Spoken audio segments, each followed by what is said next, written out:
আগস্টের পরবর্তী সময়ে আমরা দেখেছি বিভিন্ন ক্যাম্পাসে বিভিন্ন ছাত্র সংগঠনগুলোর মধ্যে একটা ক্ল্যাশ হয়েছে। নির্বাচনী জোটে কেন ছাত্র দলকে বেছে নিয়েছে, এটাই প্রশ্ন। দেখেন, জগন্নাথ বিশ্ববিদ্যালয় ছাত্রদল আর অন্যান্য ইউনিটের ছাত্রদল এক না। বিভিন্ন ছাত্র সংগঠনগুলোর মধ্যে ক্লাসের কারণে ক্যাম্পাসের নিরাপত্তা বিঘ্নিত হয়েছে। কিন্তু জগন্নাথ বিশ্ববিদ্যালয়ের জায়গায় আমরা কিন্তু এখন পর্যন্তই সহাবস্থানের রাজনীতি কি সেটা দেখিয়ে আসছি, এবং সহাবস্থানের রাজনীতিটা টিকিয়ে রাখতে ছাত্রদল বড় সংগঠন হিসেবে গুরুত্বপূর্ণ ভূমিকা পালন করেছে। দ্বিতীয়ত আসেন, 5 আগস্টের পরে আমরা দেখছি, আমি বাইরের ছাত্র দলের কথা বলছি না, আমি আবারও ক্লিয়ার করছি, আমি জগন্নাথ বিশ্ববিদ্যালয়ের ছাত্র দলের কথা বলেছি। 5 আগস্টের পরে আমরা দেখেছি বিভিন্ন যৌক্তিক আন্দোলনে ছাত্রদল আমাদের সাথে ছিল, শিক্ষার্থীদের সাথে ছিল এবং আন্দোলনগুলোর মধ্যে অংশগ্রহণ করেছে।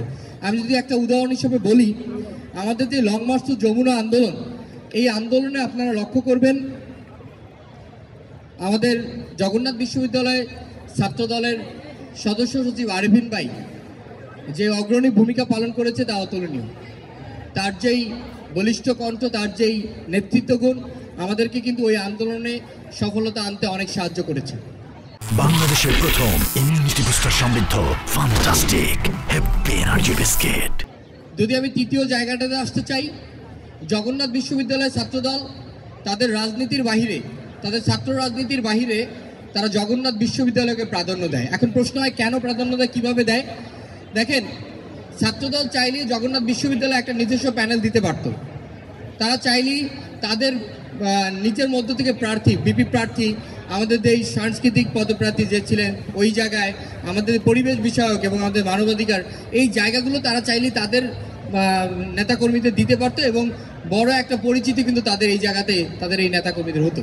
তাহলে তারা এই চিন্তা না করে তাদের সংগঠনকে ছেলেপেলে, তাদের সংগঠনের নেতাকর্মীদের এনে পরিচয় করানো বা এই জায়গাটা চিন্তা না করে তারা কিন্তু শিক্ষার্থীদের কথা, জগন্নাথ বিশ্ববিদ্যালয়ের কথা চিন্তা করে, আমরা যারা ছাত্র দলের বাইরে রাজনীতি করি, আমি ছাত্র অধিকার পরিষদের রাজনীতি করি এবং আরও যারা বাইরের আছেন তাদেরকে এখানে ইনক্লুড করেছে এবং একটা ইনক্লুসিভ প্যানেল এখানে দিয়েছে। আরও অনেক কিছু বিষয় বলে যায়, তবে আমার কাছে আমি যেই জিনিসগুলো বলছি এই জিনিসগুলোকে কেন্দ্র করে লক্ষ্য করি আমি ছাত্র দলের সাথে জোট করার বিষয়টি বেছে নিয়েছি। ধন্যবাদ।